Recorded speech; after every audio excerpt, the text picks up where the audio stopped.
ನಿರೀಕ್ಷೆಯಲ್ಲಿದ್ದ ಕೊಲೆ ಆರೋಪಿ ದರ್ಶನ್ಗೆ ಶಾಕ್ ಇದು. ಕೊಲೆ ಆರೋಪಿ ದರ್ಶನ್ಗೆ ಇನ್ನು 1 ವರ್ಷ ಜೈಲೇ ಗತಿ.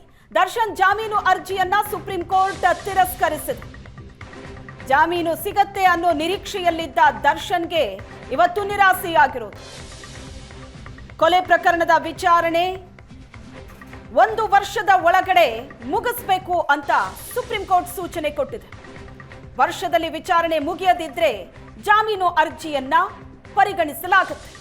ಇನ್ನು 365 ದಿನ ನಟ ದರ್ಶನ್ ಜೈಲಲ್ಲೇ ಕಳಿಬೇಕು. 1 ವರ್ಷದ ಒಳಗೆ ಸಾಕ್ಷ್ಯಗಳ ವಿಚಾರಣೆ ಮುಗಿಸೋದಕ್ಕೆ ಕೋರ್ಟ್ ಸೂಚನೆ ಕೊಟ್ಟಿದೆ. ವಿಚಾರಣಾ ನ್ಯಾಯಾಲಯದಲ್ಲೇ ಜಾಮೀನಿಗೆ ಅರ್ಜಿ ಸಲ್ಲಿಸೋ ಅವಕಾಶ ಇದೆ.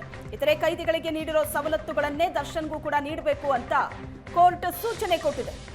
ಅಲ್ಲಿಗೆ 1 ವರ್ಷದ ಬಳಿಕವಷ್ಟೇ ಜಾಮೀನಿಗೆ ಅರ್ಜಿ ಸಲ್ಲಿಸೋದಕ್ಕೆ ದರ್ಶನ್ಗೆ ಅವಕಾಶ ಇರೋದು. ರೇಣುಕಾಸ್ವಾಮಿ ಹತ್ಯೆ ಪ್ರಕರಣದ 2ನೇ ಆರೋಪಿ ದರ್ಶನ್ 2ನೇ ಬಾರಿ ಈಗ ಪರಪ್ಪನ ಅಗ್ರಹಾರ ಜೈಲು ಸೇರಿದ್ದಾರೆ. ಕಳೆದ ಆಗಸ್ಟ್ನಲ್ಲಿ ಜೈಲು ಸೇರಿತ್ತು. ಈಗ ಜಾಮೀನಿಗೋಸ್ಕರ ಅರ್ಜಿ ಹಾಕಿದ್ರು ಸುಪ್ರೀಂ ಕೋರ್ಟಿಗೆ. ಪ್ರಕರಣದ ವಿಚಾರಣೆ ಆಮೆಗತಿಯಲ್ಲಿ ನಡೀತಾ ಇದೆ. ಇದೇ ವೇಗದಲ್ಲಿ ವಿಚಾರಣೆ ನಡೆದ್ರೆ ಇನ್ನೂ ಬಹಳ ಸಮಯ ಬೇಕು ವಿಚಾರಣೆ ಮುಗಿಯೋದಕ್ಕೆ. ಹಾಗಾಗಿ ಜಾಮೀನು ನೀಡೋದಕ್ಕೆ ಮನವಿ ಮಾಡಿ ಅರ್ಜಿಯನ್ನ ಹಾಕಿದ್ರು.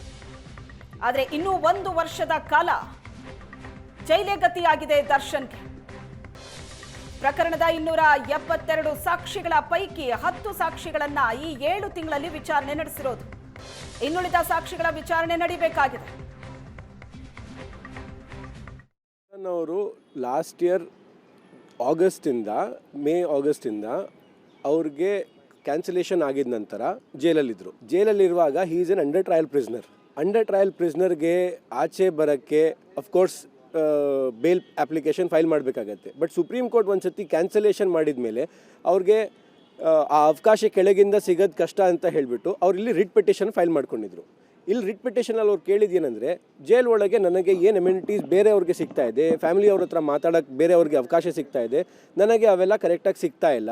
ನನಗೆ ಒಂದು ಸಪ್ರೇಟ್ ಸೆಲ್ಲಲ್ಲಿ ಹಾಕಿದ್ದಾರೆ. ಅದನ್ನು ಮುಂಚೆ ಕ್ವಾರಂಟೈನ್ ಅಂತ ಹೇಳ್ತಿದ್ವಿ ಆ ಸೆಲ್ಲನ್ನು. ಇವಾಗ ಅದನ್ನು block A and block B ಅಂತ ಹೆಸರು ಕೊಟ್ಟಿದ್ದಾರೆ. ಆದರೆ ಅದರಲ್ಲಿ ಇಟ್ಕೊಂಡಿದ್ದಾರೆ ಅಂತ ಅವ್ರ ಸಬ್ಮಿಷನ್ ಇದ್ದಿದ್ದು. ನನಗೆ ಇವಾಗ 272 ವಿಟ್ನೆಸಸ್ ಇನ್ನೂ ಎಕ್ಸಾಮಿನ್ ಆಗಬೇಕು. ಟ್ರಯಲ್ ಇನ್ನೂ ನಡೀತಾ ಇದೆ. ಟ್ರಯಲ್ ನಡೆಯುವಾಗ